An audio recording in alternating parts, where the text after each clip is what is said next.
Welcome to our 5 on 5. Pleased to be joined today by Judge Pat Wolke from the Josephine County Courthouse, as well as the Josephine County Mental Health Commission. Sir, good to see you. How are you? Thank you very much, Greg. Happy to be here. Yeah, my pleasure. So what inspired you to become so proactive in mental health issues?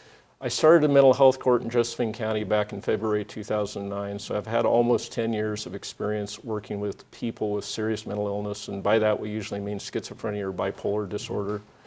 And I've seen what works and what doesn't work. And one thing that really does not work is our involuntary treatment laws in Oregon. We have really two methods of involuntary treatment. One is civil commitment and the other is assisted outpatient treatment. Neither are used very efficiently or very often. Okay, and you're also involved with the legislature as part of the work group. You're the chair of that. Tell us who these people are. Well, we've had a lot of events lately that has kind of brought to the attention of this problem. One is here in Jackson County, and that was the case of Pedro Sabalsa Mendez, who was convicted of murdering a young man in Ashland. During the trial, he was ultimately convicted, placed under the control of the Psychiatric Security Review Board for the rest of his life. But during the trial and before the trial, his mother mentioned many, many times that she was trying to get help, mental health help, trying to get her son committed.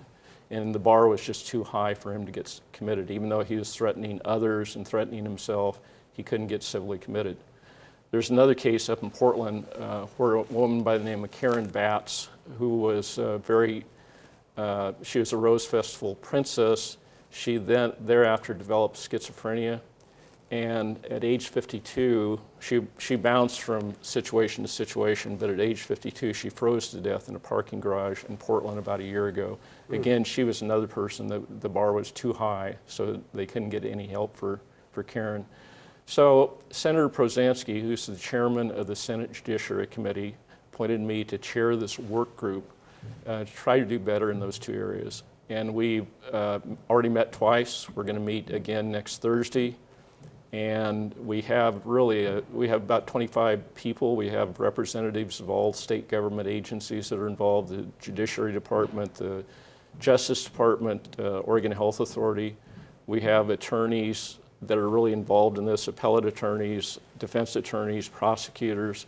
We have psychiatrists. We have advocacy groups like NAMI, National Alliance on Mental Illness, Treatment Advocacy Center, ACLU.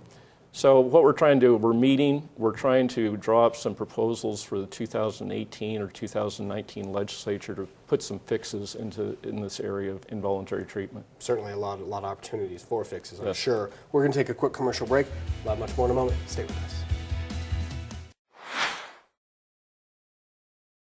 Welcome back to our 5 on 5. Again, we're here with Josephine County Circuit Court Judge Pat Wolke, as he's also on the Josephine County Mental Health Commission. So we're talking about your group, your work group up in the legislature, and it sounds like all these professionals, people invested from across the state in solving, for lack of a better phrase, mental illness here in Southern Oregon and across the state. What are the two areas the work group is really focusing on? First, civil commitment. Second, assisted outpatient treatment. Those are the only two methods in Oregon for involuntary treatment for the seriously mentally ill.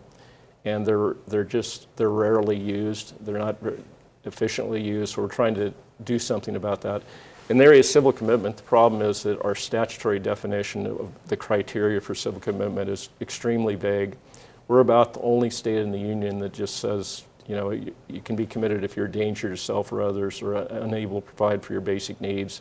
And what does that mean? You know, nobody knows what that means. And so we're trying to work on definitions to make that something that everybody can understand. Police officers who come into contact with people out in the street, emergency room personnel who see people in the hospital, circuit court judges who do civil commitment hearings. So that's one area. The other area is assisted outpatient treatment. It was passed in Oregon in 2012. Great idea, it's rarely used. And the idea behind it is that since we don't have very many beds for seriously mentally ill. Assisted outpatient treatment is sort of like a mental health court for people who don't commit crimes. You're under an order to get treatment, you're staying in your home, mental health workers work with you, come to court regularly to see the judge and make sure that you're doing what you're supposed to be doing. And so we're working on ways to improve that. And Like I say, we're just on our third meeting. We're hope to have something for the 2018 legislature, but we think the big product is going to be for the 2019 legislature. Okay, and we're just running out of time now, but I try and be brief with this answer. It's a tough one, though. Are you optimistic? That you I guys am can optimistic. The problem's big. It's, if you go anywhere, you see a lot of homeless people, a lot of mentally ill people out. It's getting bigger, and we got to do something intelligent about it. That's what we're trying to do. Excellent. Thank you so much for being here. Thank you, Craig. All right, stay with us. We'll be right back.